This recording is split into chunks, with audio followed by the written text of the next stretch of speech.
I had to fall in compliance because we're on a long tour of duty today. Welcome back to Watching the Wall, where I watch DVDs that I own and have not seen. And today we gotta take the patient back into OR. We got some more operating to do. After the runaway success they had with the MASH unit's antics on the silver screen, Fox decided we could make a TV series out of this. And thus, in 1972, MASH was born. The day I started this show, I knew the TV DVDs were going to be an issue, but today we're going to find out if it's something that you guys will enjoy. So come along in this experiment as I try to talk about the entire series of MASH in a single episode. So how are we going to talk about this today? I've selected 4 different episodes across the entire run that I think best exemplify what this show can do and how it entertained people for as long as it did. What made this show so universally loved by the end of its run? Let's read the back. It was Korea. It was 1950. It was war. And the wildly irreverent doctors and nurses of the 407th Mobile Army Surgical Hospital, MASH, were 3 miles from the front lines. While they skillfully tended those afflicted by the horrors of war, they also freely indulged in pranks, indiscretions, and more than a few martinis. Forging friendships that would last a lifetime, they brought hope and humor to everyone they served. Get all 11 seasons of the hilarious award-winning television series, plus the Oscar-winning film. Yeah, this is the reason I could actually review the film, so thank you for that. If a patient was deemed viable to go into the OR of a MASH unit, 97% of the time, they came out with a heartbeat. That's impressive. And sure, there's Army personnel in there who are helping, but the doctors, for the most part, not military. They are civilians drafted in to help with this effort. And chaos ensues. Whether it's actually the turmoil of what happens with the patients, or if it's just them trying not to go insane from waiting in this crazy situation. This continued for 11 seasons. Just to put that in perspective, it went on so long they eventually had to retcon how much time had passed within the series, because they realized, oh, we got renewed for too many seasons, we can't run this past the actual end date of the Korean War. While this is available on streaming from several different locations, very few of them that I've seen have a very important feature. When the show originally aired, laugh tracks were common. In fact, it was the industry standard. Sometimes it was canned laughter, and you could definitely tell. But there were some episodes of MASH that were deemed so serious and so weighty that you didn't have that laugh track at all. They decided to air it without any laugh track, because they didn't want to make light of things. And I don't believe there's ever a scene in the operating room that has a laugh track in it. While lacking in traditional special features, this has one that I used literally in every episode in which it was featured. English language without laugh track. Oh, it is an entirely different watch. When I began my viewing of MASH, I did watch it with laugh tracks, and I found it easier to disengage from the situation on screen. And in the first season, that's honestly a problem. Already, it's the one that's closest to the movie, so it tries its best to emulate that bad behavior and just weird anticness that is a hallmark of the movie. While many of the season 1 episodes did feature the situation of the week and the weird things that happen, there is one that posits a fun scenario, builds on it, and gives the audience a fantastic conclusion. And that's Tuttle. So to start, Trapper John and Hawkeye are running away with a bunch of supplies. Hey, Trapper, how much you suppose this stuff's worth on the black market? What would you do with your shit? Pay for my hernia operation. Already doesn't look good for them till you realize they're stealing them for a nun. Well, don't thank us. We're just acting on orders. But who's the author of all this generosity? Tuttle. Captain Tuttle. Now, if that name doesn't ring a bell, don't worry, you're not alone. Isn't she wasting her prayers on somebody who doesn't exist? Who doesn't exist? This Tuttle you made up. Who says I made him up? This episode could be just called Gaslighting, and it would be perfectly accurate, too. Captain Tuttle's got to sign this requisition form before Sister Tracy can get her next batch of supplies. One lie begets another lie, begets another file created. Okay, now let's see. When was Tuttle born? How about 1924? That was a good year for doctors. Okay. Mother? Yes. It really is scary how easy it is to convince people that something happened when it never did. Auburn hair, hazel eyes. Oh, for Pete's sake, Margaret, you're practically drooling. Frank, you're not jealous. Not jealous. with the legend of Tuttle starting to grow, everybody's looking around for him. Have you seen Tuttle? You just missed him. It's over at X-ray with hot lips. He said something about doing some chest pictures. You're a liar. Between Trapper, Radar, and Hawkeye, though, the illusion is maintained. So much so that they give him a personnel file that needs to be paid. Soldier, where do I find Captain Jonathan Tuttle? Well, he's in surgery right now, sir. Now, where is that? I have a mess of back pay for him. I'm sorry, Captain Tuttle. I had to have you sign. Make sure that the signatures match. You'd be surprised the number of people that want to stick it to Uncle Sam. Hawkeye, there's something to be said about being a free spirit, but you're now a paid spirit, so you're walking very close to fraud territory. In fact, it's a minefield that you're stepping all over. What does he do, though, with this lump sum of money and the future paychecks of Tuttle? Now, you understand that all my future pay is to go directly to Sister Teresa's orphanage. You are an inspiration to us all. I know. The orphanage is a constant character throughout this series. It's truly a hopeless place in a war because no one's going to give funding to those left behind. And so for Tuttle, as a character, to be so selfless really makes sense given who he is, but also is a beautiful gesture on those that created him. It's such a great gesture that the general decides to come on down and award Tuttle, with some high honors and a photo for Stars and Stripes. Well, where's Tuttle? Oh, he's coming, sir. He's quite busy. Busier than a brigadier general. Excuse me. Alright, I've got my suspenders of disbelief on. Let's see how they conclude this episode in a satisfying way. There is no Tuttle. No Tuttle? No Tuttle? Not anymore, sir. That's all that's left. He went off in a helicopter to do some field surgery. He jumped with his plasma, his bag, everything an army doctor needs. Except his parachute. Those didn't last long at all. Yet, despite the lunacy which concludes the episode and the sitcom-y, hey, guess what, Trapper's now making up an imaginary person, I think this is the showcase best of why the early series caught on with people. Yeah, they're breaking common rules and even the law, but they're doing it for the right reasons, and you can see that their heart is in the right place. So Tuttle is a fantastic start, and it showcases why Radar is so important to the unit's success.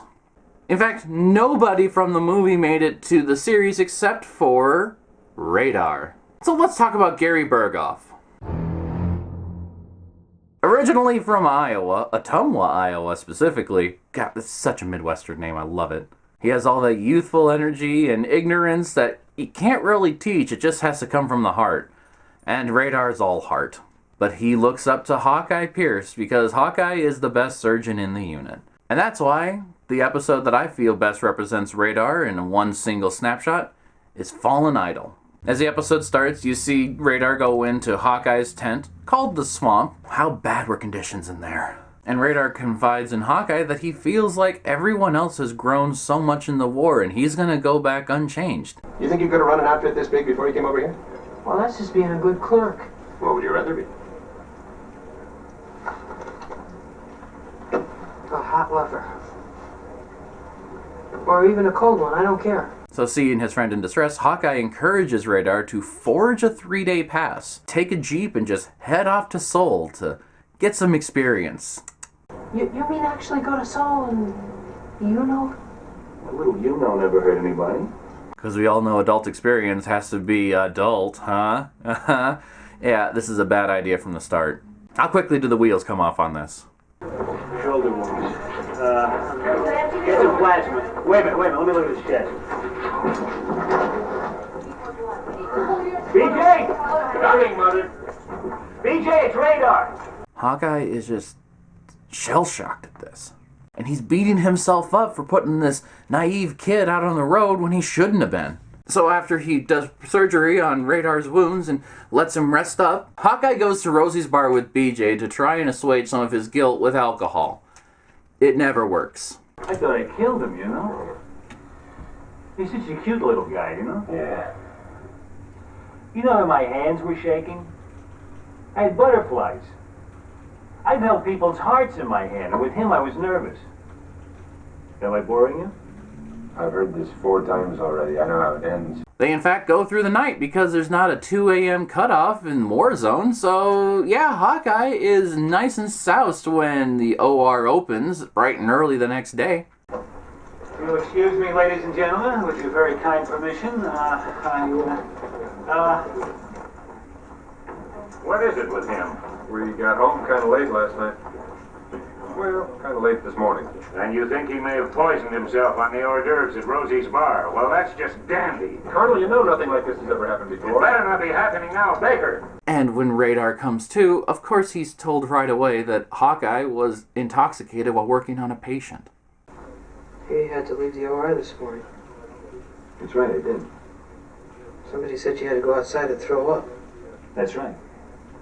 How come? Well, I've always wanted to barf on Wijambu, and I just thought the time was ripe. Wouldn't be anything else, would it?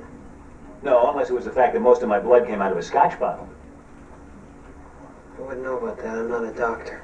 So when a bedbound Radar tries to broach it to Hawkeye how much he's disappointed that he'd do something like that, Hawkeye, in his infinite wisdom, I hate this place. And if I can't stand up to it to your satisfaction, then the hell with it. How dare you! The hell with your Iowa naivete, and the hell with your hero worship and your teddy bear, and while you're at it, the hell with you! Why don't you grow up for crying out loud? literally everyone in camp, from the major to the colonel, come in and say, what in the world did you do that for? You're under enormous pressure here, and I just want to know one little thing. Have you lost your mind? Father, you don't know how sorry I am. I mean, that boy is lying there in a hospital bed with tubes sticking out of his body, and you call him a ninny? By the time Hawkeye comes in, the damage is done. Anybody says anything about Iowa, better be prepared to back it up, pal. I'll give you a fistful of Iowa potatoes right in the puss. How about that? No, let him go. You know, I don't need you to tell me what's what. I know what's what just as well as you do. So why don't you just crawl back in your bottle of booze and pickle yourself? And Hawkeye just quietly takes it and then leaves. He deserves everything Radar said, and Radar, in this episode, grows up a heck of a lot.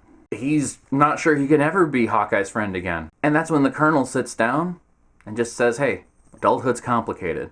Look, next week when you're up and walking around, you may run into Hawkeye, and you'll probably start talking about the weather or the food or something.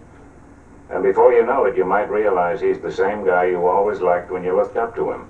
In fact, you might even like him better, now that you can see him more eye to eye, if you know what I mean. It's just such a perfect way to give growth to a character who's literally been there since the beginning. It's going to be in the background, but he's no longer that bright-eyed little guy who's just looking up at all the surgeons saying, wow, y'all sirs, you can't do any wrong. And the show's going to repeat that cycle with a lot of characters that you don't expect. One character that they don't do a lot of growth with, because they don't have to, is Corporal Klinger, played by Jamie Farr. In Season 1, Klinger is featured as this extremely angry enlisted man who does not want to be in the army. In hindsight, it's a really weird way to introduce a character whose main characteristic is this. Hi, kid.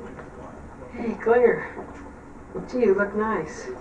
Yeah, I don't get to wear this suit much, and it took me hours getting the darts out. Klinger is probably the character that grows the least throughout the series. He gets married, he gets divorced, all to a girl who's distant, but I'm not going to choose any of those episodes. I'm actually going to go to Radar's Report. Radar's Report is a Dear Dad episode, but done in a different format. See, throughout the series, they'll use Hawkeye writing home to his father as a framework for many different vignettes that they can't really seem to find a plot to weave together. So he'll talk about little incidents here and little incidents there. Well, they start to use this framework in other characters' lives. Klinger gets one even, but I'm not talking about Klinger's episode because Radar's Report features a very important definition of who Klinger as a character is. When a North Korean patient regains consciousness and starts to threaten the ER because he's panicked about where he's at, they call for armed security to come in, and in comes Klinger. What's all the hoo-ha? You crazy? You wrecked a $39 dress. Klinger subdues the North Koreans, saving the OR from even more injuries, and decides that he needs reimbursement for the dress that was hurt during the scuffle. he's trying everything he can to appear as crazy as possible, because he wants out on his Section 8. A Section 8 discharge is mentally unfit for duty, essentially. And he thinks if he's constantly cross-dressing and acting like this is his normal outfit, this is going to be grounds enough for him to be dismissed. And in most camps that might work. But this is already not your normal Army camp. Corporal Klinger reporting, sir. Please, sit down. Thank you. At ease. When he's using Major Houlihan's hairdryer in her tent, which she has quite an elaborate setup. What are you doing? Can't a guy have a washing set without somebody biting him on the neck? Frank Burns immediately wants Klinger thrown out of the Army, because he has now been personally embarrassed by his antics. Martin Friedman, later to be retconned as Sidney Friedman, is going to be the one evaluating Klinger's psychological condition. I have a few questions to ask you. Sit down, soldier. Yes, sir.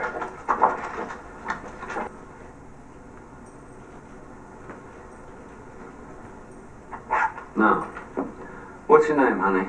And he comes to the obvious conclusion of, yeah, we can discharge you from the military because clearly you're a homosexual. What do you come off calling me that?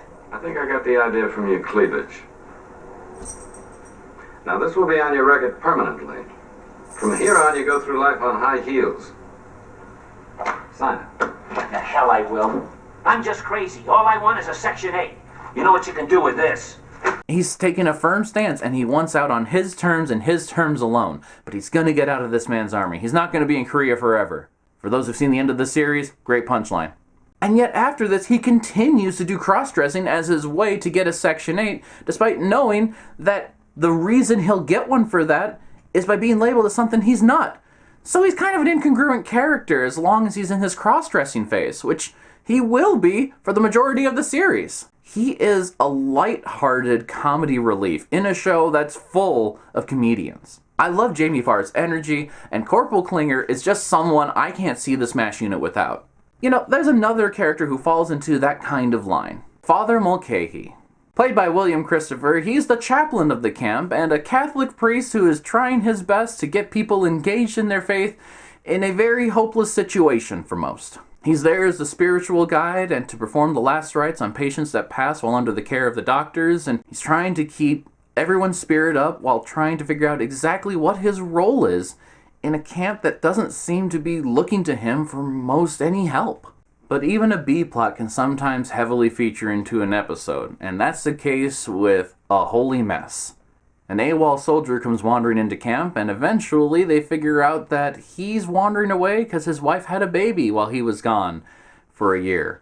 And he is in his wrong state of mind. He gets Hawkeye and BJ to come along to the Sunday morning services. Also, for future R&Rs in Tokyo, I've prepared a list of churches offering round-the-clock confessional facilities. Most, I'm told, are bathhouse close. Amen. And as they sit with the small but spirited crowd, suddenly one of the commanding officers from this AWOL soldiers unit comes into the tent. Praise God from whom all blessings flow. Now, Gillis. Hey. Is there a problem here, Lieutenant? There's nothing I can't handle. This man's not where he's supposed to be. Well, who of us is? Just a minute here. Lieutenant, would you be so kind as to explain why you have disrupted my service? But because they're in a service of church, he decides to claim sanctuary. Everyone wants to dismiss it as, oh, come on, are you kidding me? Let's get you out of here. Colonel, they can't do this. I'm sorry, Padre, but I think the lieutenant's right. Colonel, I realize I have no military authority. Nevertheless, as a man of God, I believe there's a religious principle here which takes precedence. This is a place of worship, either cathedral or mess hall. This soldier claims he needs sanctuary. He will provide it. He's not giving the soldier carte blanche, though. He's going to be talking to the soldier about why he's doing this and what is the reasoning behind it. I can see why you're upset. But going AWOL. Why do you keep telling me what I'm doing is wrong? What about what she did? Nick, there's no doubt that what Gloria did was wrong. Sometimes when people are lonely. Lonely? She better have a better answer than that. I'm lonely. I know. Perhaps I could arrange an emergency leave for you. Perhaps. Nick, there are certain realities here.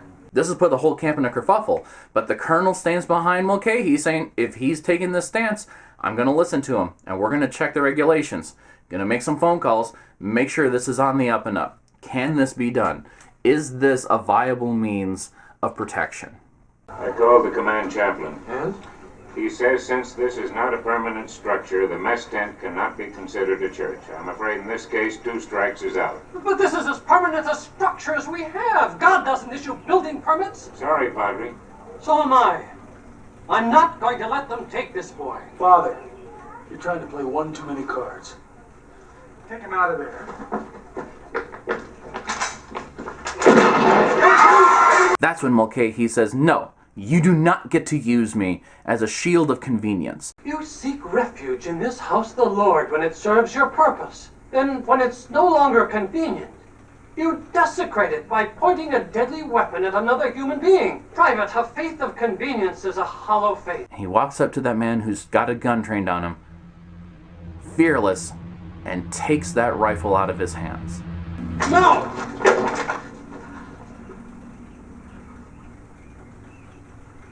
Oh, I'm sorry, Father. Sorry. I know. I know.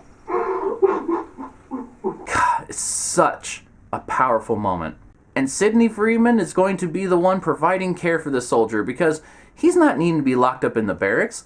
He needs someone to talk to. He needs to get things right in his mind, and then we can figure out where he belongs. Just because someone's having a bad day doesn't mean that they're a bad guy. If they're willing to look at their situation and work on what's going on, there's salvation for everybody. And Father Mulcahy truly believes that no one's beyond saving unless they choose not to be. Fantastic character. And that's season 10. That's almost at the end of the run. And he's still throwing out bangers like this. I mean, Godspeed. Now that we covered the non-surgical staff here at camp, let's get into the meatball of the surgery. And go to episode 1 of season 4. Welcome to Korea. This one also uses a couple of tricks that the movie did.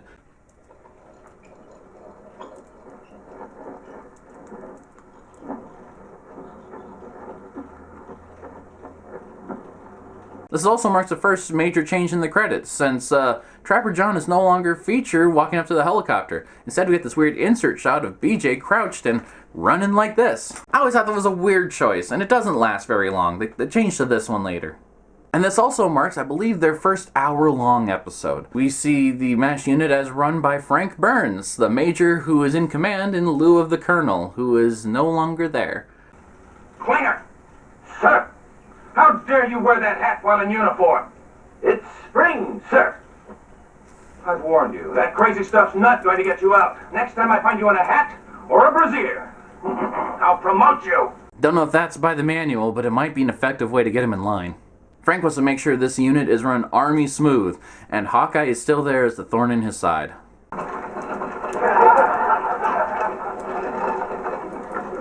Stop, please. Here we are, this is good. The corner of 42nd Street and Filth Avenue. Captain! No man calls me that and lives. Yeah, he went on a long pass and decided to just take the phone off the receiver because he didn't want to hear Frank trying to call him back early. What'd you need me for? You had Frank Burns and trusty Trapper John, champion of the oppressed and molester of registered nurses. He's gone, Hawkeye. He got his orders. He's been shipped stateside. What? Trapper's gone. He got his orders. Yeah, his cohort for the first 3 seasons of the show and the first year or so of the war. Don't worry about the timeline. It's not going to make any sense. Just don't track it. In fact, he just left a couple hours ago. To which Hawkeye goes, yeah. Okay, I know where I'm gonna go. Radar. I can't. Who lets you develop the nurse's chest x-rays? Huh? Who stayed up with you the night your earthworm farm was wiped out? If anybody asks, I'm completely ignorant. I'll swear to that in court. Radar already has orders to pick up the new surgeon from that same shipping point, so Hawkeye decides to jump along on the Jeep and go for a little ride in the Korean countryside. Checkpoint. What are you doing? You're not stopping. Quiet!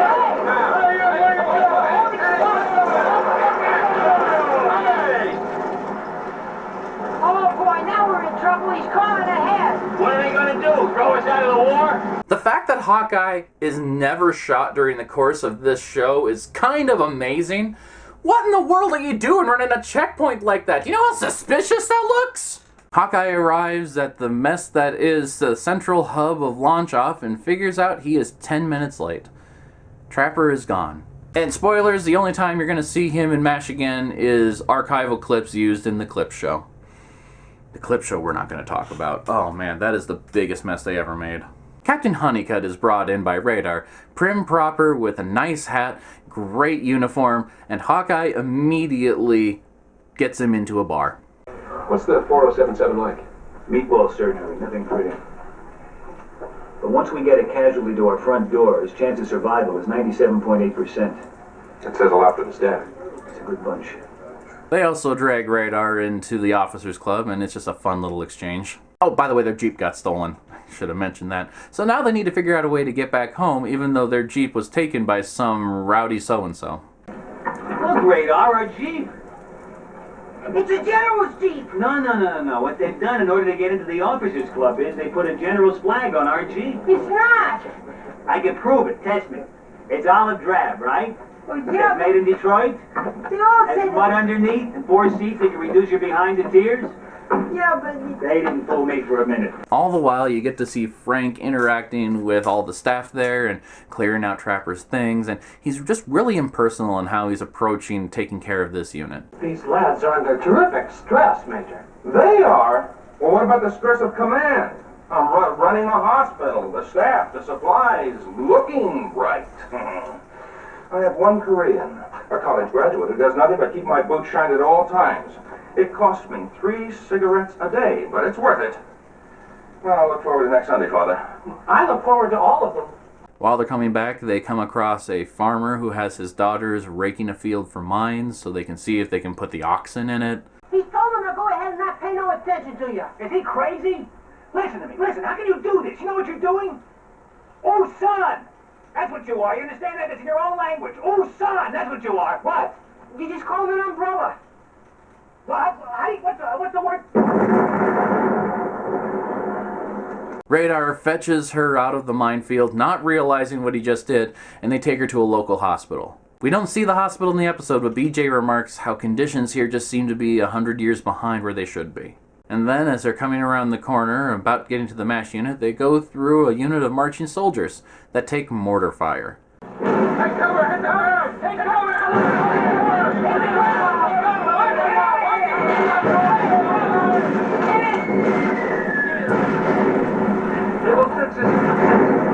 Equal sixes is 2 sticks. Over. 12 years old. They'll never make 13. They all take cover, and now BJ has his chance to see some real in-field activity. They call the medic over, use his materials to try and stabilize people as much as they can, because that's the reality of war. People get hurt, and you need to bandage them up. That you need to undo the damage that was just recently done and will probably be redone as soon as you send them back out onto the field. And BJ is just kind of taken aback by this whole sequence. And for Hawkeye, it's just another Tuesday.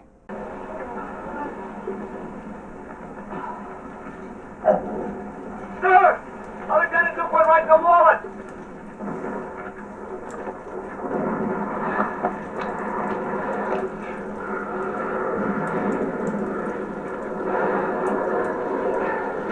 Don't forget, this is your first day at school. The worst part is you'll get used to all of this. Hawkeye, of course, takes BJ to Rosie's bar. First time in camp, and there he is, getting drunk before meeting his commanding officer. And BJ is fully on Hawkeye's side because he sees how much the man cares about the job he does, even if he's complaining the entire time about the job he does. Oh, and that general's Jeep they stole to replace the one that was taken from them, yeah, Frank gets blamed for it and arrested. Sir, this Jeep is the property of Major General Cornell Dickering. I don't know what you're talking about. You'll have to come with me, sir. I vouch for this man's character, Lieutenant, but he doesn't have any. Snot! Snot! Snot! I figured the next best place to go is to talk about the staff that's in the operating room, but not necessarily surgeons. You know, ones that are there to make sure that the flow is happening and that people are being treated, but they aren't themselves going to be doing a lot of the healing. So I think it's only appropriate we start with Frank Burns. Played by Larry Linville, Major Frank Burns is truly the worst parts of the military rolled into one. He knows he outranks most everybody in the camp and loves to throw his weight around, even though he has no idea what he's supposed to be doing with this authority. And as a surgeon, well, he's second to most. He's a married man, by the way. You wouldn't know it from how he interacts with one of the nurses, but yeah. If I lost you to anyone, I'd put a scalpel through my neck. No, Frank, no, not here. No one can see us right here.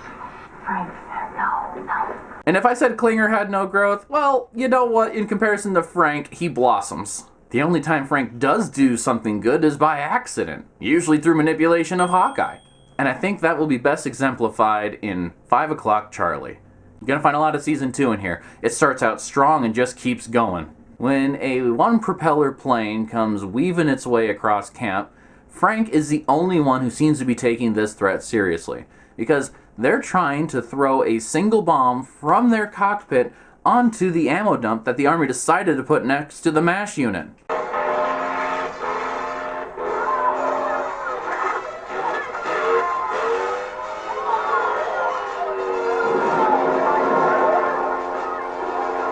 Well done, Sean. Yes, the Army in its infinite wisdom decided the best place to put an ammo dump is next to a MASH unit because they're not likely to bomb a hospital. You know, unless you put ammo there. This is such a realistic decision, it's kind of disheartening. So while the rest of the camp is placing bets because this one guy comes flying in at 5 o'clock every day with his single bomb that he chucks out of his seat, Frank is deciding to escalate this to the general. I am certain that General Clayton would send us an anti-aircraft gun. And I am sure that General Clayton is not in the rent-a-gun service. And anyway, who'd shoot the thing? Well, I've had some gunnery experience. And he turns a random phone call with said general into a call to arms. There's a war on, General. I read the papers. The major and I, we 2 majors, feel that the colonel and a certain 2 captains... That's 2 majors against a colonel and 2 captains. What the major is trying to say, General, is that we feel they... The colonel and 2 captains. ...will try to influence you against the gun. Nothing can make a general's mind up for him. Frank gets his giant anti-aircraft gun, as well as a platoon of Koreans to direct. Men, I don't have to tell you of the importance of our mission. We are the first surgical unit to have an anti-aircraft capability. Our success is vital. I repeat, vital. The eyes of the military are upon us. And now that they have an anti-aircraft gun, Hawkeye rightfully points out, if we're shooting at this one guy who's coming in, what are they going to do to us? You shoot that thing and the next day we'll have real planes, MiGs down here, throwing bombs at our wounded. Maybe you haven't noticed in the operating room, but we do have wounded. Frank doesn't care, he just knows he has his gun and his mission. He just doesn't know how to really command such a unit. 160-degree azimuth, due north, 60. I have a 60-degree azimuth. Do I hear 65? I meant 65. 65. Wait a minute, he said 60. 60. I'm sorry, sir. We already have a 65. 65. I said 65. Let's start over. Oh, let's start over. I'm losing him. Fire! Damn it! Fire!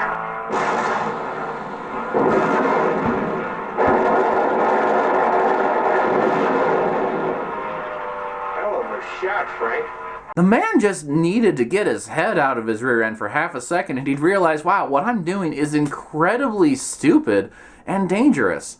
Thankfully, Hawkeye's there to get him in trouble instead and get his gun taken away. God, he sucks as a person, but he is so entertaining to watch as an antagonist. And he is a fantastic antagonist throughout the first 4 seasons of this show. He and Margaret make a perfect pair. And that's why we're talking about Margaret Houlihan.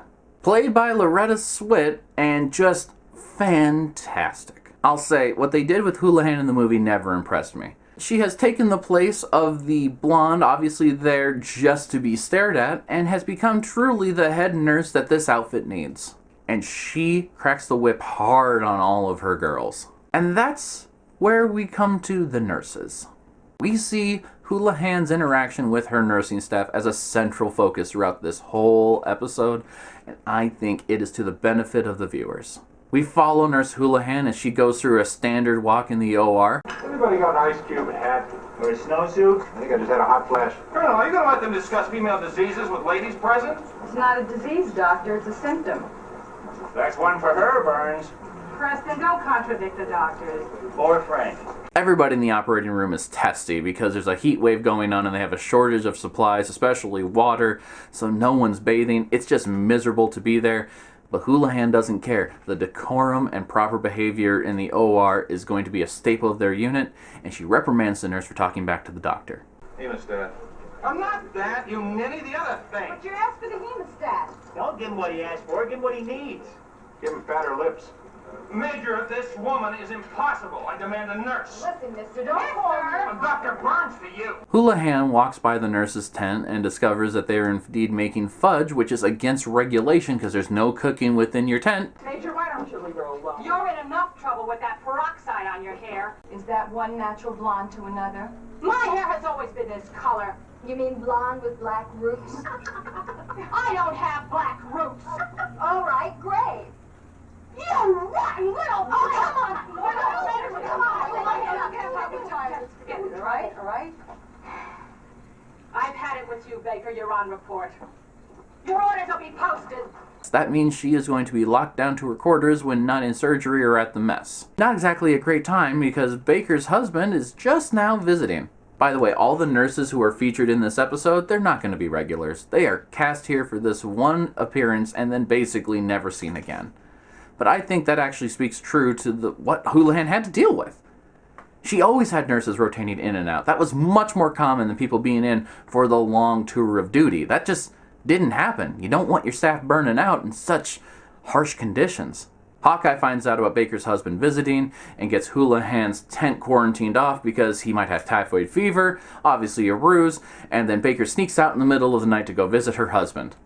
The downside is Houlihan has been bunked in their tent, so she has to sneak out under cover of darkness.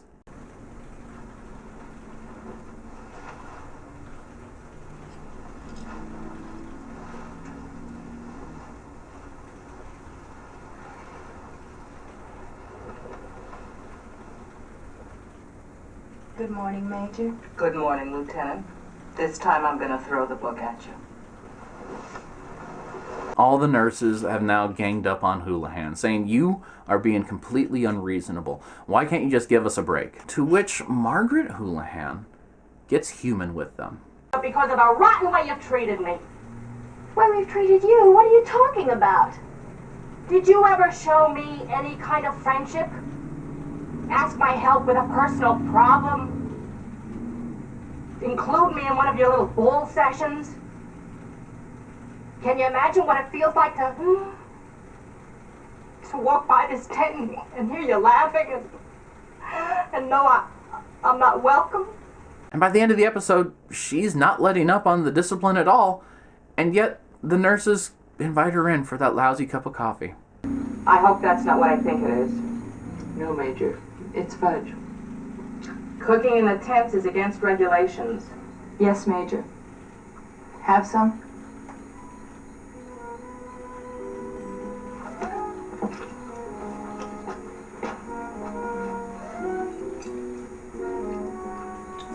Oh, that's really bad. And that's all she wanted. She just wanted to be part of the nursing staff because she's the head of the nursing staff. God. The way that they make you care about characters who would be just unsympathetic in most other mediums. It's truly remarkable how Margaret Houlihan goes from the strict rival other side, just one half of Frank's little cadre, to truly a remarkable character by the end of the run. I can't think of anyone who would do it better. But of course, what is a head nurse without a nursing staff? And to represent the nursing staff, I'm going to talk about Nurse Kellye. Now, even those who are longtime watchers of MASH may go, "Nurse Kellye? Who's that?" Because for most of the series, she's just one of the background characters. Yeah, every once in a while you'll see her show up in some key episodes, some very intense moments, but she's just one of the staff. Yeah, she's always there, Nurse Kellye, ready to go, ready to assist in most every scene. But she's not like a main driving force, right? Well, not until, hey, look me over. The B-plot is entirely Nurse Kellye. Specifically about the fact that she's always been a background character. This woman was in 170 episodes of MASH, and it's kind of a crime that not more people know her name. Played by Kellye Nakahara. Yep, Kellye was played by Kellye. This just fits. Very Office, actually. We started out this episode with the camp in disarray because the nurses were shipped off because they think combat's going to come in. Okay, it's kind of a bad start that the episode that features Nurse Kellye literally starts with no nurses in the picture. But that's rectified quickly because they're being sent back.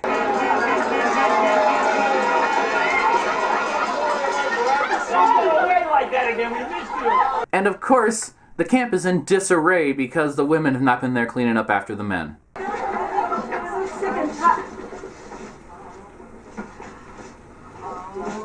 How could they do all this in just 5 days? God, some things never change.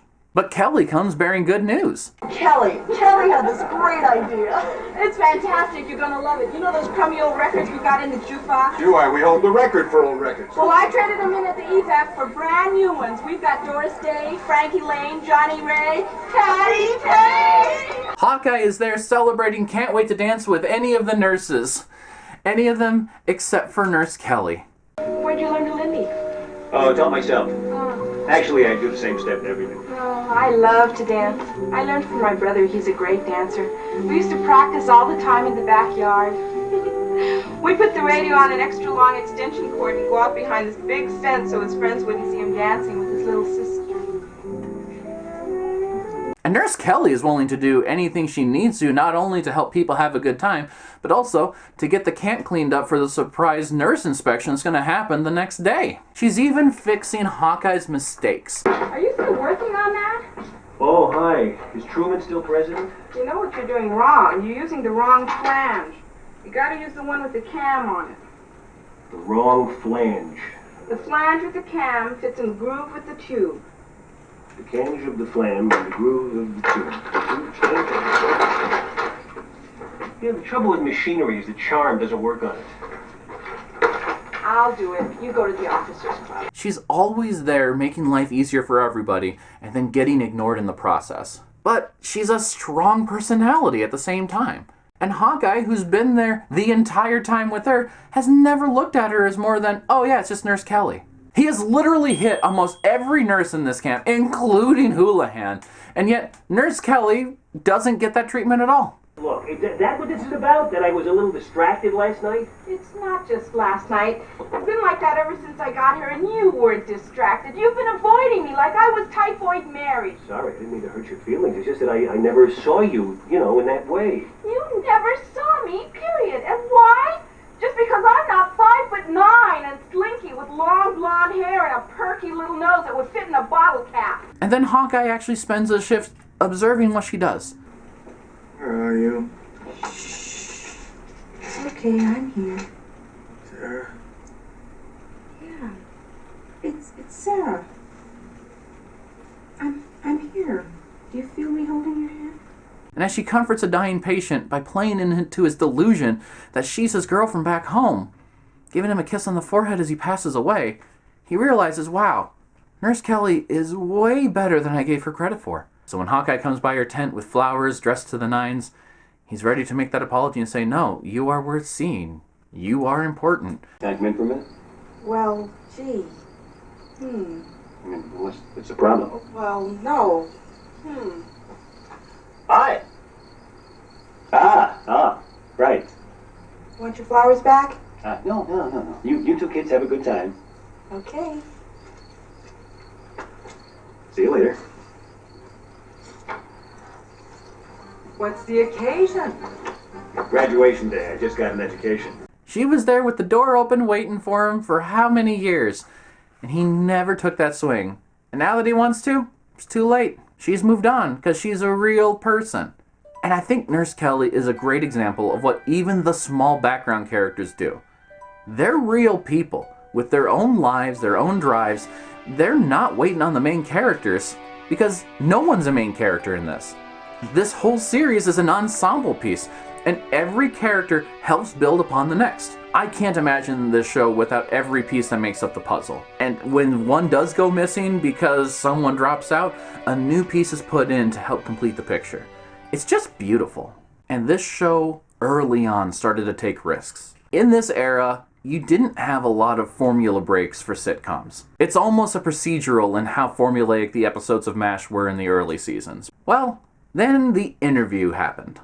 The finale of Season 4, The Interview, is a fourth wall breaking episode. But the characters aren't talking directly to you, the documentarian is. If anything can be said to be a success in war, it is this concept.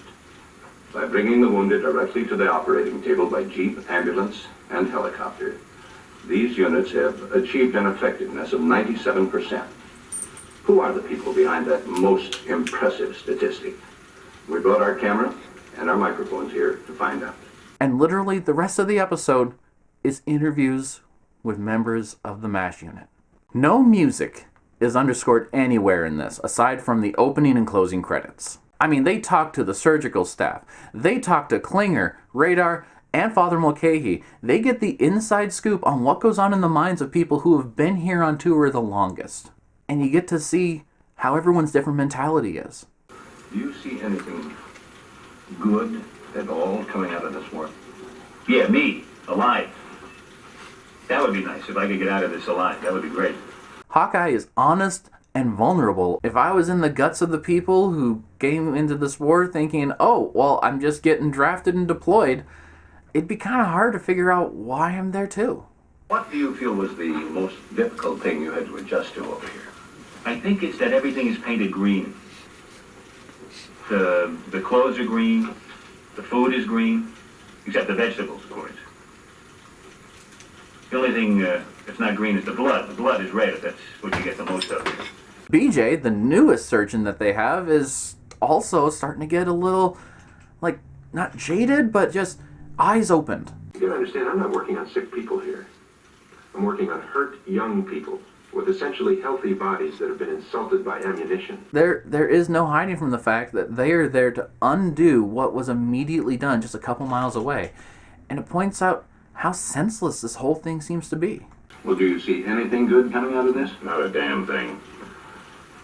I mean, Korea will become a shining example of the American policy of benign military intervention. That's all.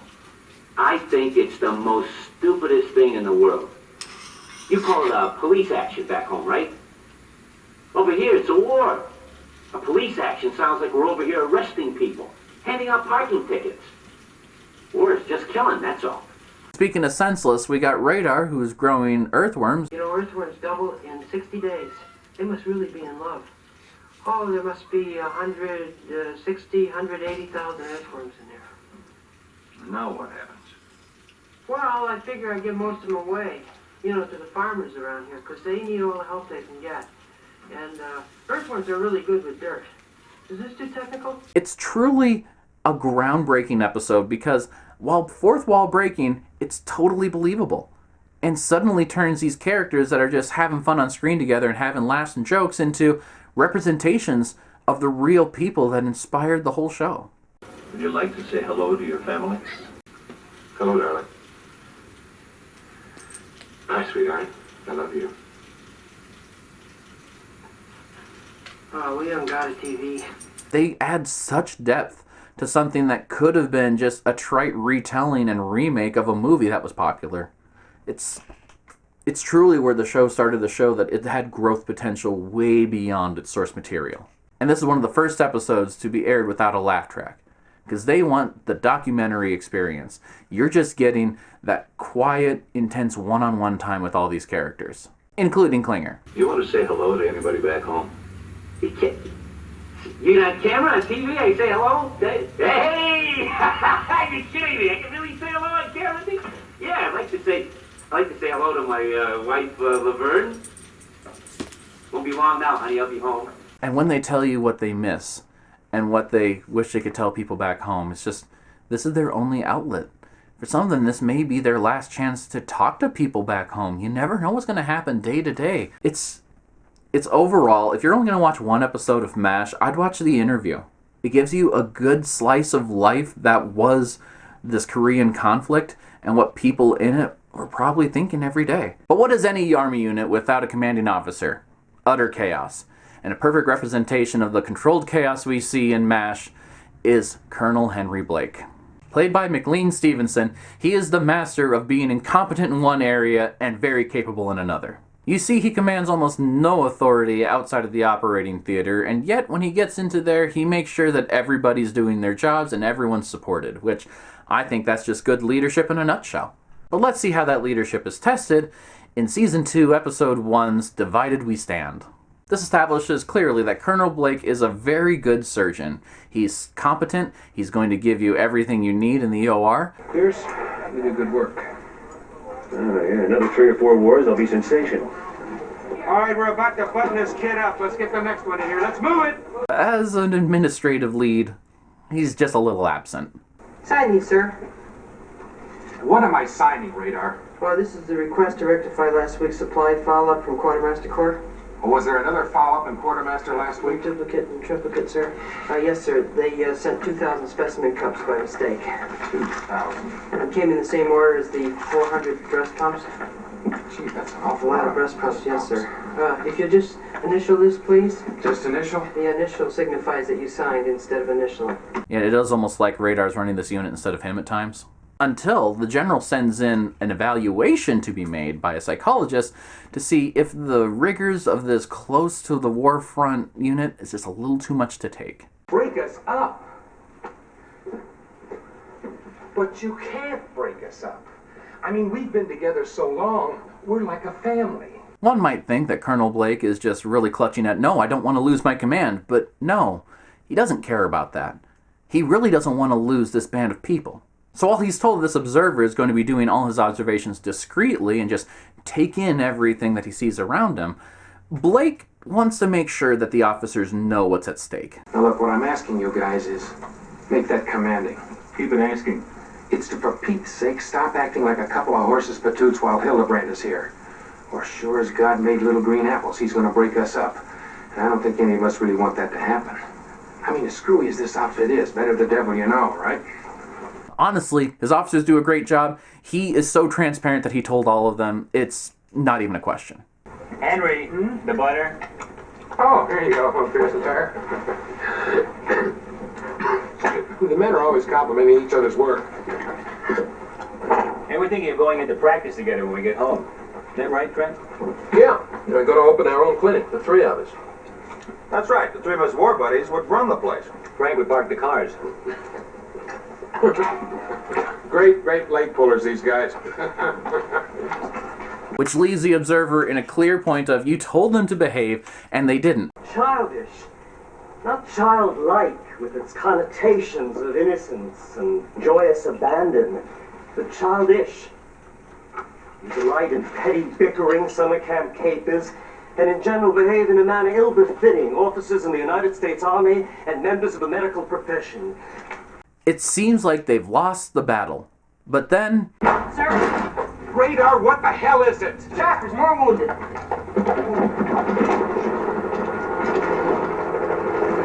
And then the observer gets to see how they function as one cohesive unit in the part that matters the most. Need 2 more light, please. The light is the blood. Everything okay, Pierce? You get somebody to give us some sponges here? You got it. Sponge. Sponges are here. Henry, I got a lot of bleeding here. Give me some help. Nurse, gown and gloves. All their differences thrown aside, he knows they have personal squabbles and that they generally don't like each other. You got camps of different thoughts over here and here. Doesn't matter. Soon as patients are on the table, everything is about them and getting them better and getting them healed and moved on. Blake, without realizing it, did exactly what he needed to do by showing that, hey, they may be a mess when surgery's not on, but that doesn't matter because they're here to do a damn good job and they're a great unit at what they do. And that's why Colonel Blake, I think, is actually kind of underrated. Without him as that almost incompetent administrator who has a heart in the right place and cares about his people, I don't think we'd have had any kind of foundation to start this series with. And the heart of Henry Blake carries through even after he departs the MASH unit.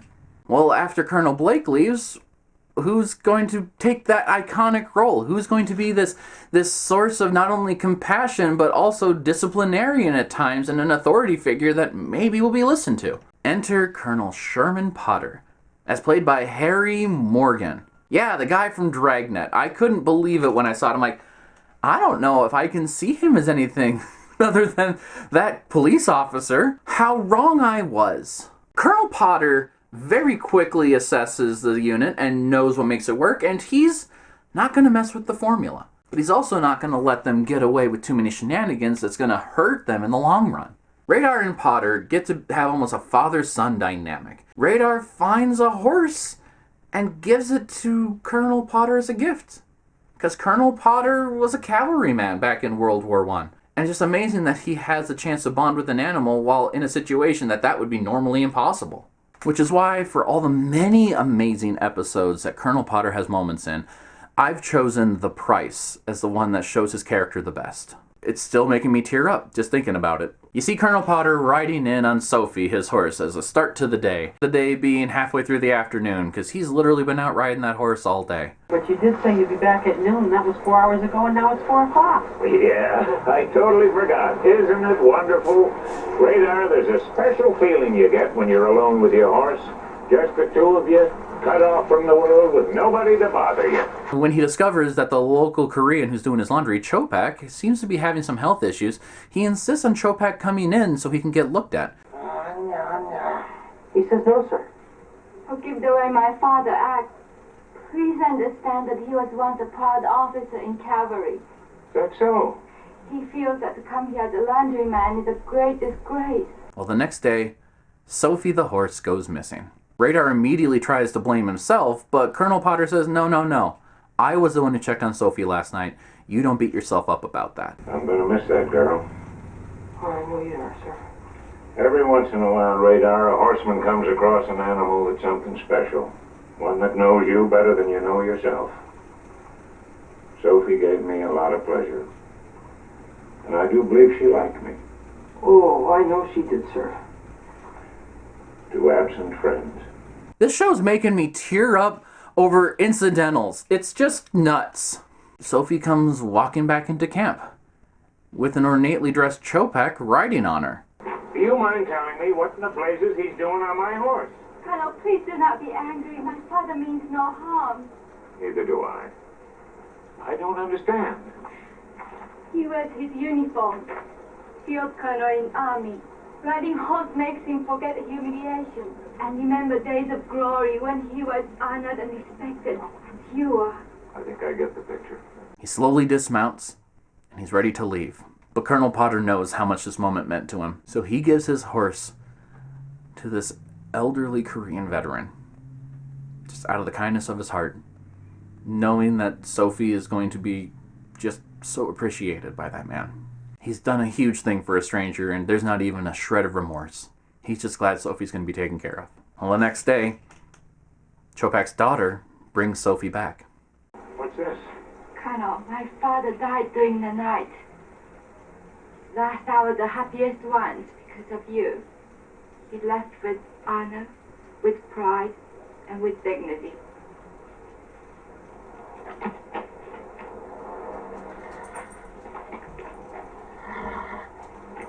It shows the compassion the man has, how even when it's hard, he knows what the right thing to do is, and he will do it. I mean, Colonel Potter is just amazing. I love this character. I love what Harry Morgan does, and he's also directing a lot of the episodes that you see.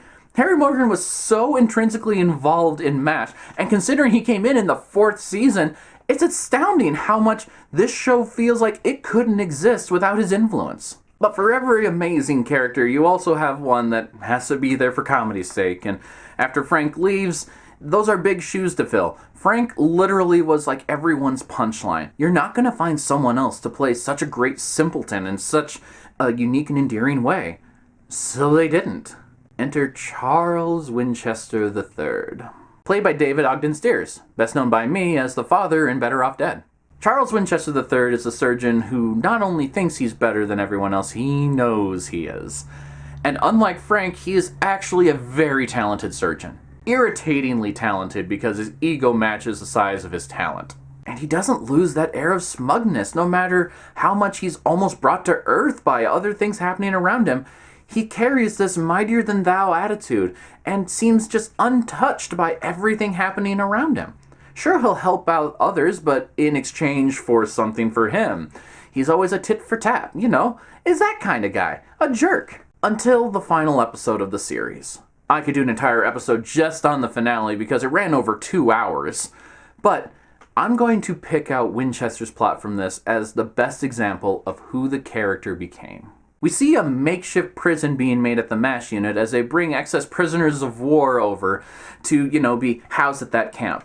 This originally bugs Winchester greatly. I want an immediate end to this hideous caterwauling. I am trying to listen to music on my phonograph. Yet music, eh? Do you know what music is? Until he hears them start playing. Mozart.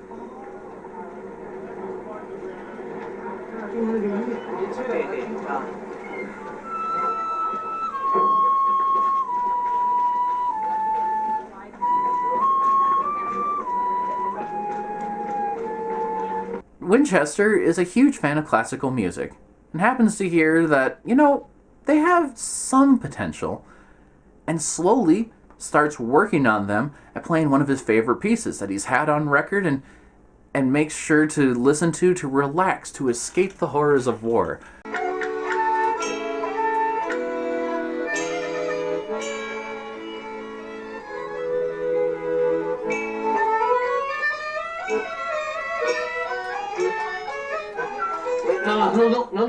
No.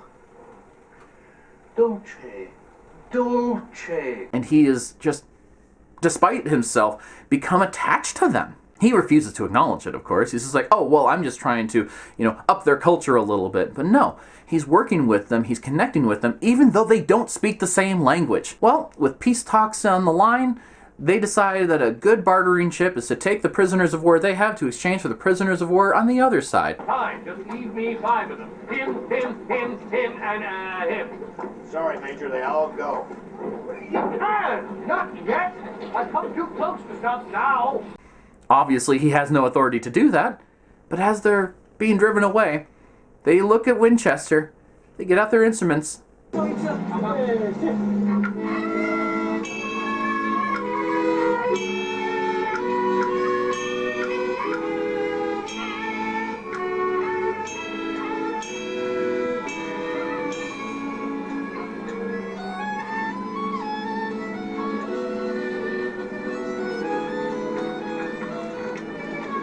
And such a touching moment, because he really did touch their lives and change them for the rest of their lives.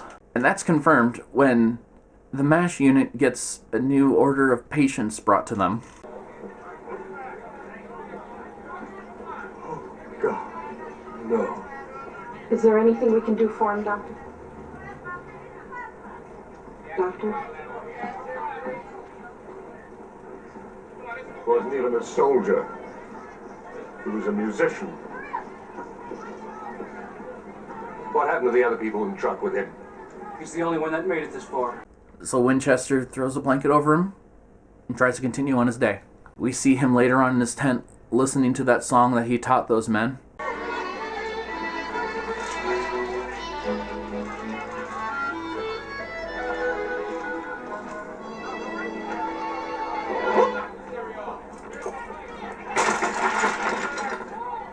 And as everyone in the MASH unit is speaking to what the war meant to them and what's going to be carried on, Winchester said, "I never expected to remember anything about this war, and now I fear I shall never forget it." It took until the end of the goddamn series, but he learned a lesson, and he learned one the hard way. People are people. When you connect with them, they matter to you. No matter if you don't speak their language, no matter if you don't have anything in common aside from one shared interest, anyone can matter to you. He didn't have to grow much as a person. He was already very cultured. He just needed to have his eyes opened, and at the final hurdle, he cleared it. I'm just going to start crying throughout this whole end, aren't I? While it was comfy in its formula and knew what it could do to entertain people, MASH also decided once in a while to really break out and try something new and different. Which is why for the final episode summary as a whole, I'm going to talk about Lifetime. It is probably the most intense 20 minutes of television I've seen in a long time. Also, coincidentally, another episode that originally aired without any laugh track. And there is no laugh track for it, because you can't laugh at what's going on. This situation just is way too much. We've got the staff playing cards at the helipad because they know there's a patient being flown in who has, some really grievous injuries. Well, let's see. 4, 5. Lay them down! 8, 10, queen. Beat that. 4 to 7. Aha! Hold it! All bets are off. The chopper's landing.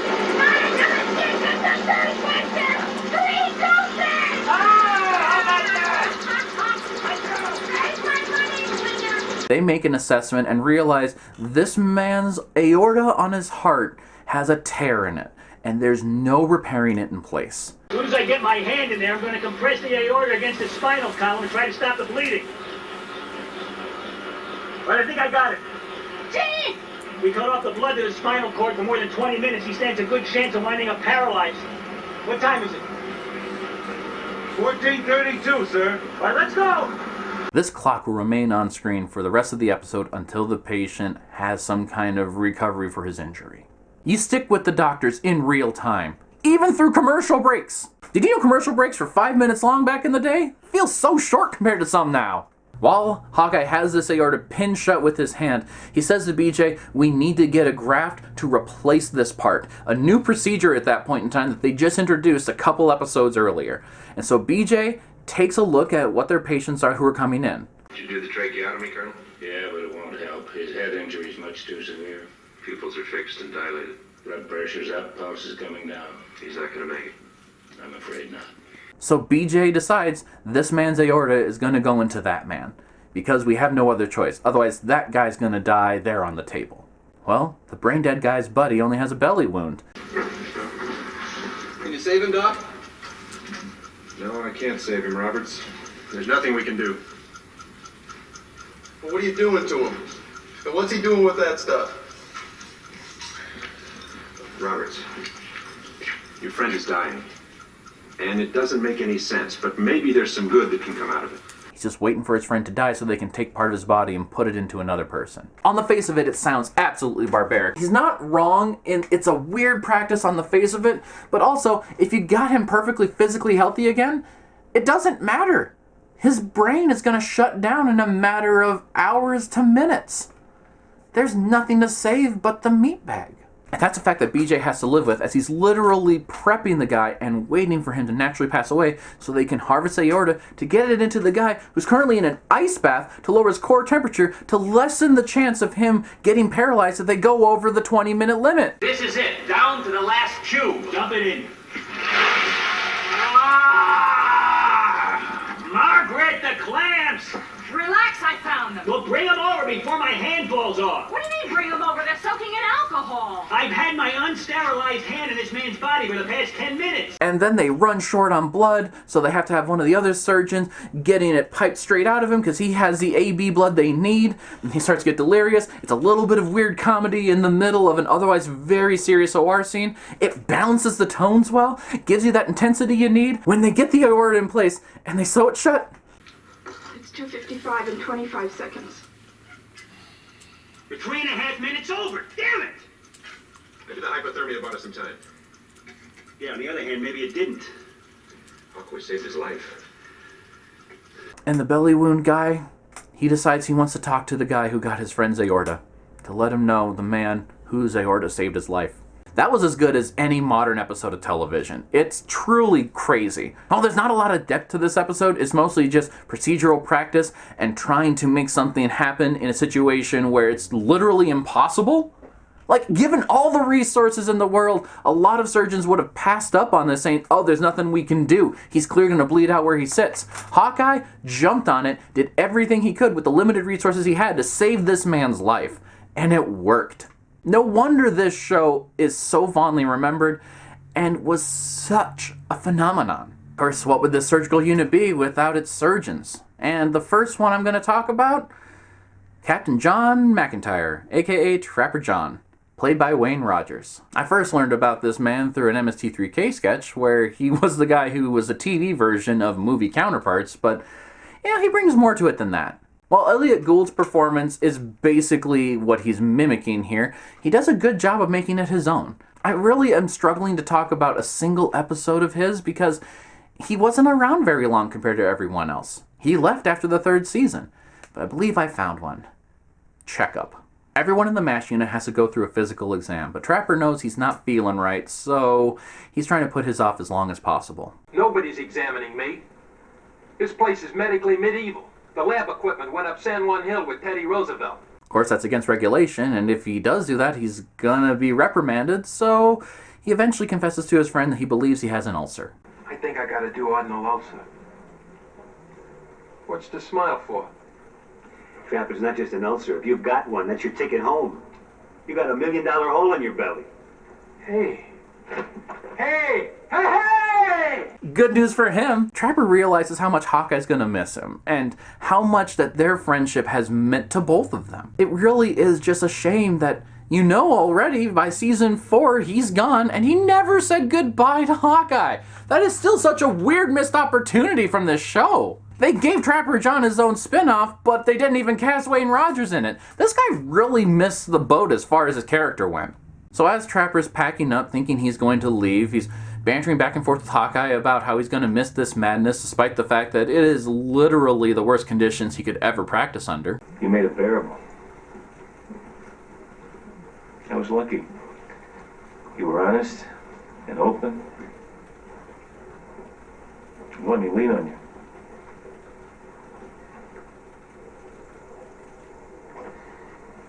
No charge. But then Radar breaks Trapper the bad news. Well, you report to Tokyo General for 3 weeks of therapy, antacids, bland diets, tranquilizers, the works. Is this some kind of an army screw-up? I'm going home. No. They said they don't send you home with an ulcer. After you're cured at Tokyo General, they ship you off to another unit. This isn't a ticket home. This is a ticket out of this MASH unit, unless he wants to be treated here for his ulcer. He decides to keep this information close to his chest, not tell anybody, as they're having the goodbye party. I'm staying.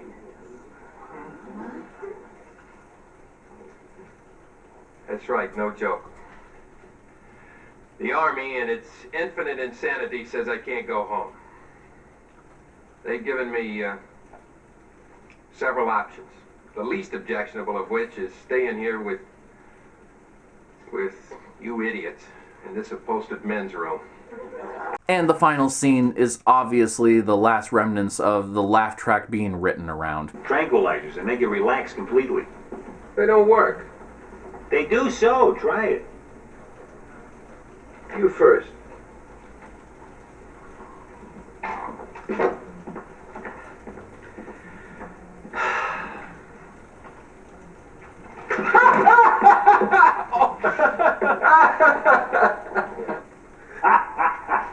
After season 3, they didn't write for the laugh track anymore, so that's going to be minimal if you go with the laugh track free version.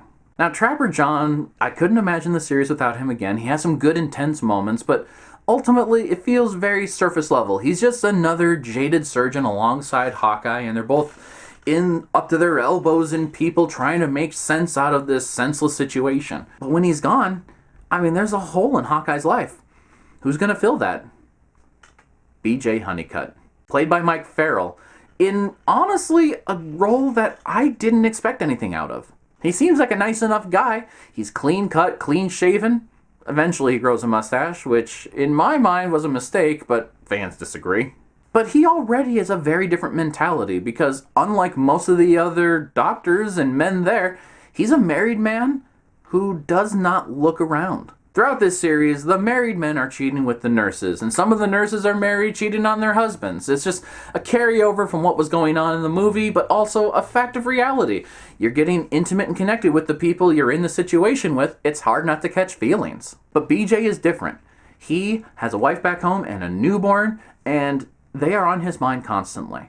As Hawkeye puts it, he is on the fidelity bandwagon, and he's not looking to hop off anytime soon. So, to really challenge his character, we have Hanky Panky. It shows how deep the connection can go between the surgical staff and how sometimes helping a friend can cause you to go over lines that you never thought you would. BJ notices one of the nurses named Donovan. She's had kind of a bumpy shift, so he approaches her afterward and say, "Hey, what's going on?" How you doing, Donovan? Okay. Obviously. Anything I can do? No. Bad news from Mom? A letter from my old man.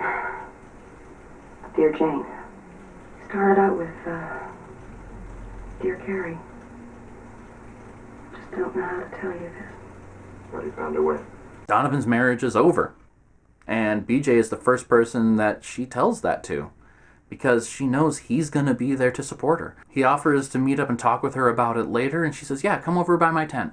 Are you sure there's nothing going on between you two kids? Honest. A little hanky-panky after taps?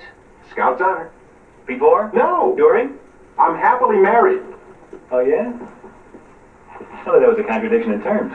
While Donovan is spinning out over the complete collapse of her life back home and that she may not ever be the same after this, BJ comforts her. Someday you'll be glad that guy's out of your hair.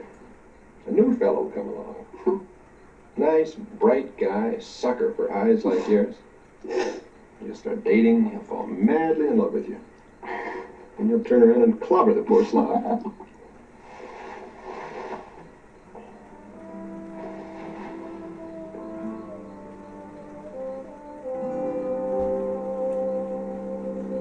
And lets himself get lost in a moment, which becomes a whole night. Hawkeye's kind of ribbing him about it, and BJ's having none of it. In fact, when Donovan comes over to sit at the table, he gives her the coldest of shoulders, and he walks away. God help me. BJ, you stumbled last night, that's all. You were helping somebody and it got out of hand. You made a mistake. I sure did. What's that? I'm writing Peg about it. Wrong, wrong, wrong. Don't be an idiot. You made one lousy goof and you want to punish yourself, but don't punish her. Do not tell Peg. Don't tell anybody what you just told me. This will pass. Like a kidney stone. Crazy advice!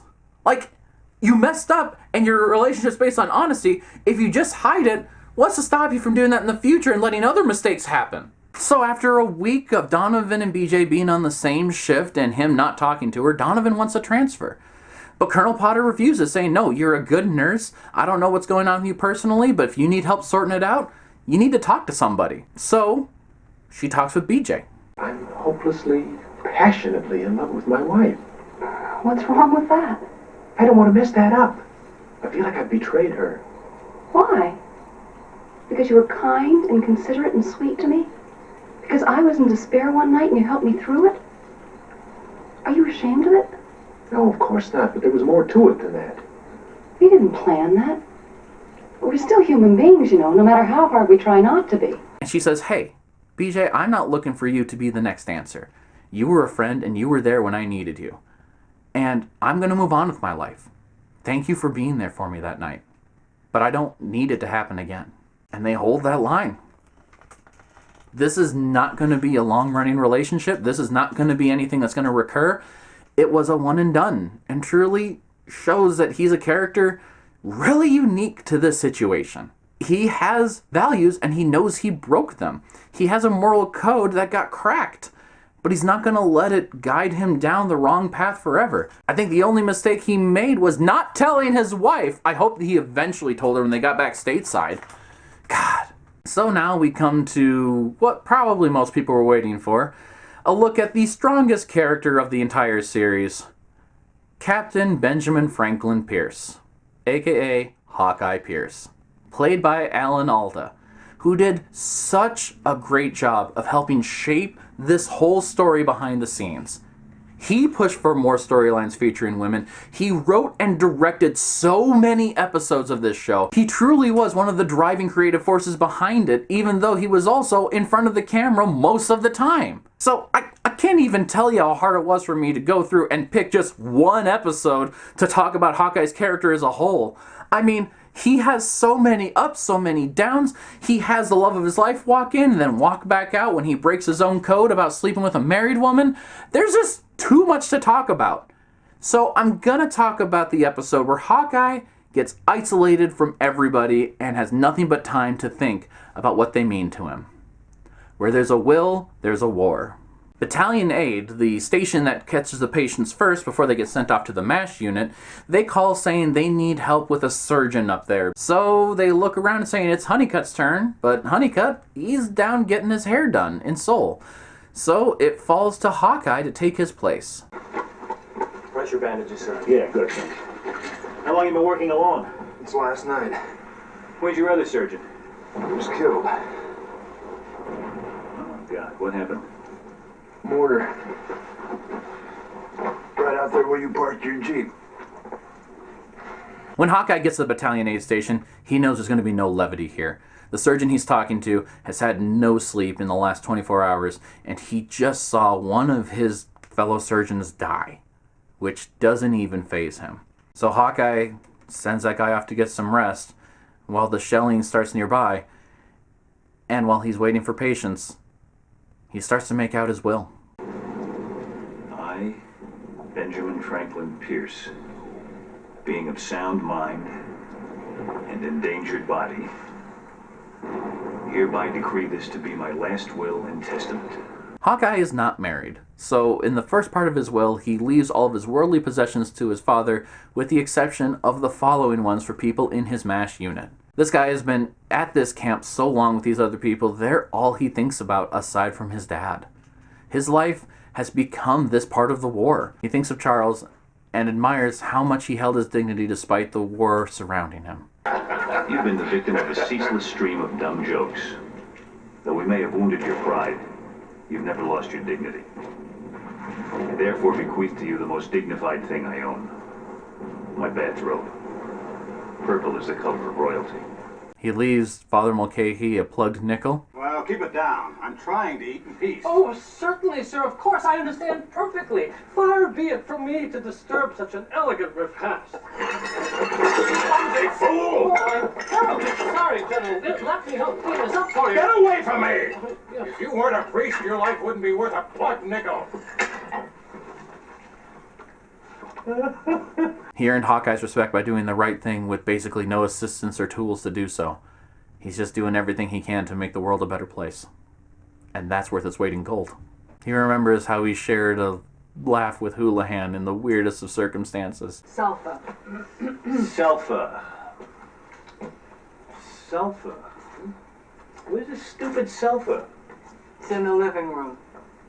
What? The sulfur's in the living room between the end tables. Margaret, you made a joke. I told you I was tired. The sulfur's in the living room. And how she lets her silly side out only with those she trusts the most. And he wishes she'd let it out more. Even this uptight character who we thought was never going to be on the same page as him, they became friends somewhere along the way. And if the situation were different, they could have been more. But they'll never know. When patients do come in, Hawkeye tries his best to save them, and, well, he can't, because the damage to the heart is just way too much. And this is from the man who was willing to pinch shut someone's aorta so they could graft it. But this is Battalion Aid. They don't have those kind of resources here. It's about get them well enough to go over and get really healed. And if they take it right to the heart, there's no point in wasting the fuel. Death is just a side note up here, as it was for so many in the war. He then reminisces about Colonel Potter, and about how they talked about fishing, and just normal stuff in between bouts in the OR during Potter's first week at the unit. Standing around hip deep in a freezing river till my legs got numb might have been the best training I could have had for standing at these OR tables. I guess, being from Maine, you went after deep sea stuff. I got a bluefin once, but it took me over an hour to land him. And that little bit of humanity that he finds everywhere in this hellish situation just gives Hawkeye that hope that maybe the war is not everything there ever will be. He recalls how Klinger got a magazine that featured Hawkeye's hometown, and he was like, oh, that's fascinating. Where'd this come up? Oh, nowhere special. Genuine Lebanese salami. Where'd you get your hands on something like that? You're a dumb company clerk. Can you imagine a guy trading this for some old Life magazine? And you may be one of the all-time scroungers, but when it comes right down to it, you'll give a friend a shirt off your back. So the least I can do is give you the shirt off mine. And not just any old shirt, but my beloved Hawaiian shirt. I hope you'll wear it, even if someday it does go out of style. God, Klinger grew into a great character too without me looking. Oh my goodness! I'm just gonna be crying my eyes out. As Hawkeye is relieved from his duty at the battalion aid, the surgeon he was working alongside says, "Huh, so you're making out your will, huh? How'd you know?" Everyone does the first time up here. So we finally find out what Hawkeye's gonna leave to his best friend, BJ. To Aaron Honeycutt. I leave you a list of all the young men your daddy took care of while he was in Korea. Many of them have him to thank for being alive today. I want you to understand why he had to be away during those first years of your life. I hope I have the chance to give you this in person. But around here, you never know. Oh, and that's the kind of sentimental man that Hawkeye is. He's angry. He doesn't understand why this war is happening in the first place, but he's not letting it get in the way of being a decent person to all the patients who need his help. And to his friends who are also stuck in the same hell as he is. He cares deeply to the point that it's driving him insane. And a lot of people get driven insane out here. Which is why the last character I'm going to talk about in the MASH series, featured in about a dozen episodes is all, is Sidney Friedman. He's probably the character that best represents what this show wants to send as a message. Sid Friedman, while not appearing in many episodes, is name-dropped in so many. There are a lot of patients who actually don't need the physical help so much, but they need the help to get their head on straight before they get back out into the field or are shipped stateside so they aren't a danger to themselves or others. And that's what Sidney Friedman represents.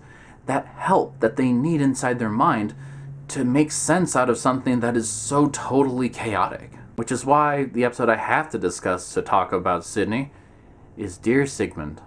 It is the Dear Dad of Sidney, but he's writing to Sigmund Freud.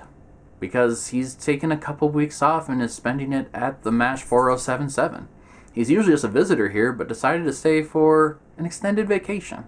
Dear Sigmund, I've been feeling somewhat frustrated lately, and so I came to a kind of spa. The waters are pretty good here. And the inmates have an interesting defense against carnage. Insanity in the service of health. During which he's observing that Hawkeye's coping mechanism of playing pranks is absolutely the right thing to keep him from falling off the deep end.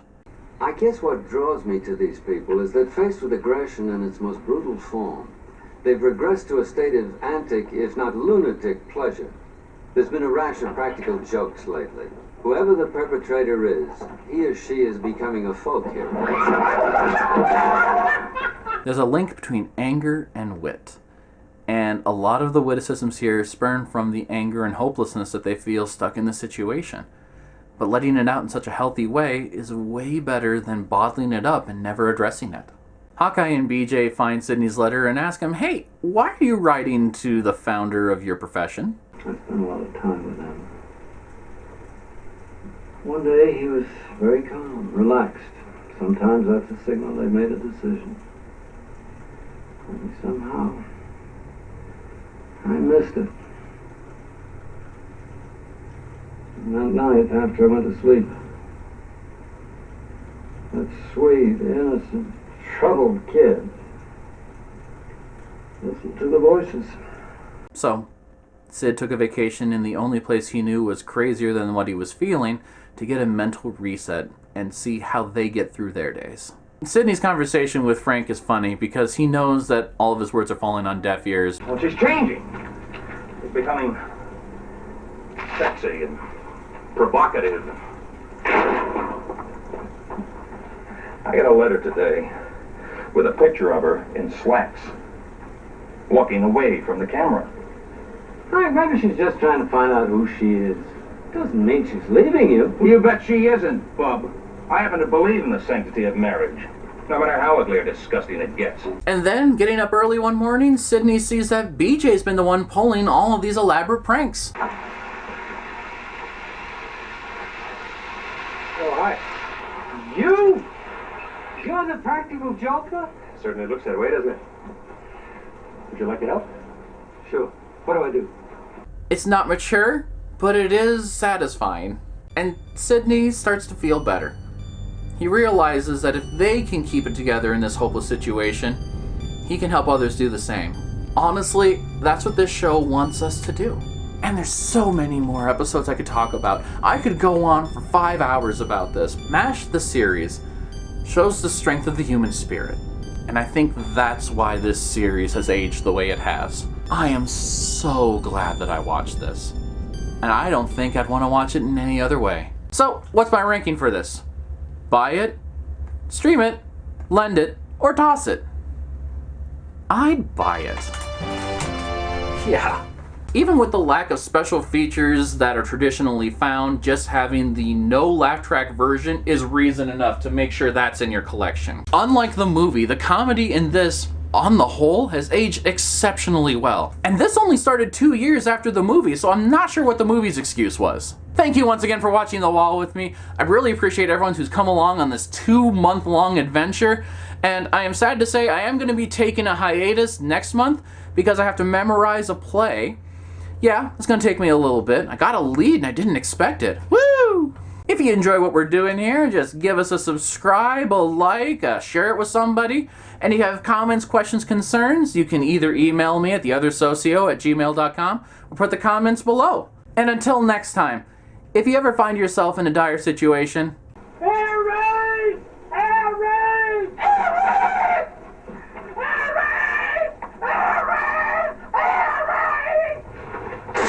just find the humor in it. There's gotta be something. Bye for now!